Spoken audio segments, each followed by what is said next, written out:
right, I want to go to Senator Tom Cotton on all of this, the Arkansas Republican. What he makes it, man, oh man, Senator, I don't understand these parliamentary rules and what happens, but this is going to drag out. But it seems like the conclusion is foregone here, right? I mean, it's going to go largely along party lines, and it's going to pass. Do you see anything to stop that?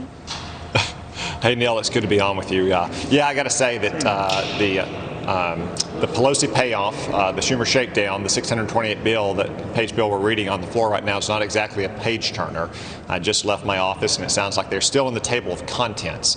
But what Senator Johnson did today, what Republican senators report, is not just a procedural tactic.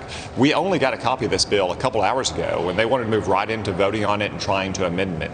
So this is going to ensure that senators and the American public have a chance to read this legislation so they can recognize that fewer than 10% of all the funds spent on this go to the coronavirus. Most of them don't even go this year. So you've got $350 billion for states, many of whom, like California, didn't even lose revenue last year, or $130 billion for schools, many of which refuse to reopen, almost all of which will not be spent in this school year. That's why it's so unfortunate that Joe Biden and the Democrats decided to pass this party line bill, because Republicans had shown last year we were willing to cooperate to pass bills that were actually targeted to the needs of the American people in the middle of this pandemic.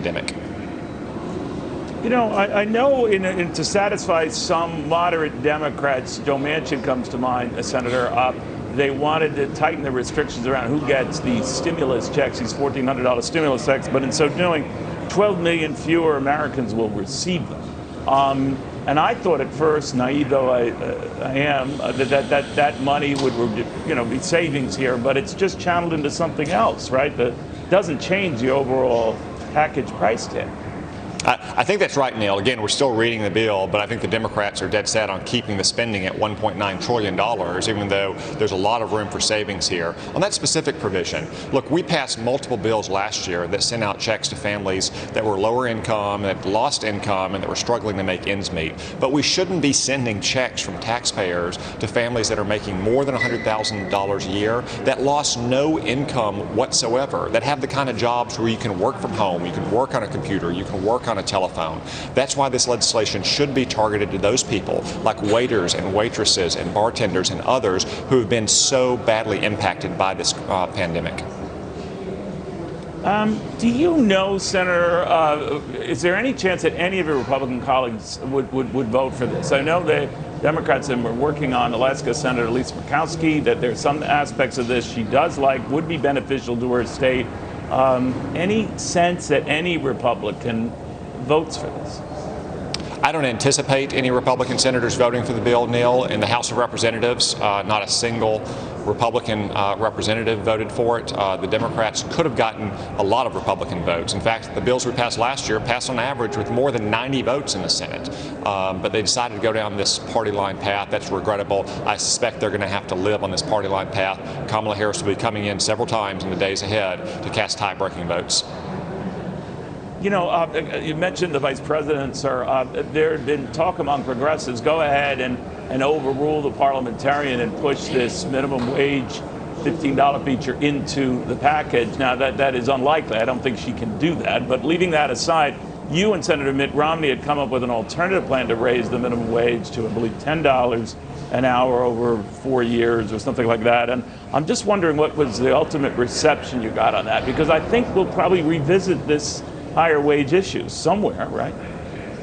Yeah, Neil, they're not going to be able to put a $15 hour minimum wage in this legislation, partly because it's against the Senate rules, but partly because they don't have the Democratic votes for that either. It's clear that there are not enough Democrats in the Congress that will support a $15 an hour minimum wage. So what Senator Romney and I propose is a $10 an hour minimum wage that's phased in over time and indexed to inflation. That would be a real wage increase from the minimum wage that was last increased in 2009. We pair it with E-Verify, the electronic verification system, so employers know that their job applicants are authorized to work in the country legally. That's not just a horse trade for something Democrats like and Republicans like. Those are both tightly connected to our objective, which is higher wages for American workers. So what happens on the wage front? I suspect we'll revisit it in the months ahead, Neil. There is some movement in both parties to increase the minimum wage. Senator Romney and I are working on that specific legislation with Senators Portman, Collins, and Shelley Moore Caputo. But in addition, we've had other Republicans who have expressed interest in working with us on the issue. We've had conversation with Democrats as well. Some of the Democrats who think that $15 an hour as a nationwide standard may be a little bit too high. Ultimately, some of the more left-wing Democrats, though, are going to need to compromise and realize that $15 an hour just doesn't have the votes in the Congress. That we can find common ground on this issue if we focus on a wage that works for the entire country and we pair it with the E-Verify system to make sure that those wage gains go to American workers. All right, Senator Cotton, very good seeing you. Thank you for taking the time, sir. Appreciate it. Thank you.